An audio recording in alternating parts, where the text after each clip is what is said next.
ആണോ തീരുമാനത്തിന് മുമ്പ് ഈ അഡ്വോക്കറ്റ് കമ്മിറ്റി നിൽക്കേണ്ട താല്പര്യമില്ല. താല്പര്യമില്ലാത്ത നമ്മൾ നിൽക്കേണ്ടത്.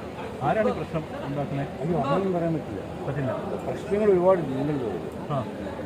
അപ്പോൾ ആ പ്രശ്നങ്ങൾ മുൻനിർത്തിയിട്ടുള്ള ചർച്ചകളിൽ കമ്മിറ്റി വീഴ്ച പറ്റി എന്നുള്ള കണ്ടെത്തിലാണ്.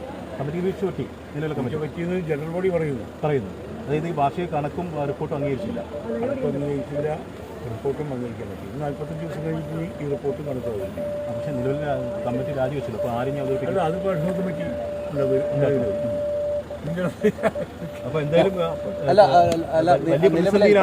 ശ്വേതാമേനോൻ പറയുന്ന അംഗത്വം വരെ രാജിവെച്ചു എന്നാണ് ശ്വേതാമേനോൻ പറയുന്നത്. താങ്കൾ രാജിവെച്ചോ അംഗത്വം?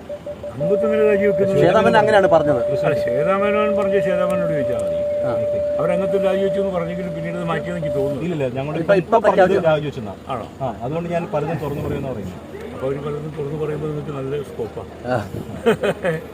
എനിക്കും തുറന്നു പറയണമെന്നില്ല.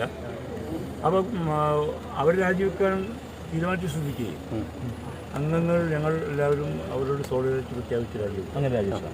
അല്ലെങ്കിൽ വൈസ് പ്രസിഡന്റാണ് സ്വാഭാവികമായിട്ടും വരേണ്ടത്. ഇപ്പോൾ ആരാണ് പിന്നെ യോഗത്തിന് നേതൃത്വം കൊടുക്കുന്നത്? കമ്മിറ്റി എത്ര അംഗം കമ്മിറ്റി ആയിരിക്കും വരുമോ? എനിക്കറിയില്ല. ഞാൻ ഇപ്പം നിലവിൽ ആരൊക്കെയാണ് ഇരിക്കുന്നത് അഡ്വോ കമ്മിറ്റിയിൽ? അല്ല, അഡ്വോ കമ്മിറ്റി എന്താണെന്ന് എനിക്കറിയില്ല. ഞാനും മുമ്പ് ശ്വേത ഇറങ്ങിയപ്പോൾ ഞാനും ഇറങ്ങിയതുള്ളൂ. ശരി, പോകേണ്ട ഒരു കാര്യമുണ്ട്. ഓക്കെ.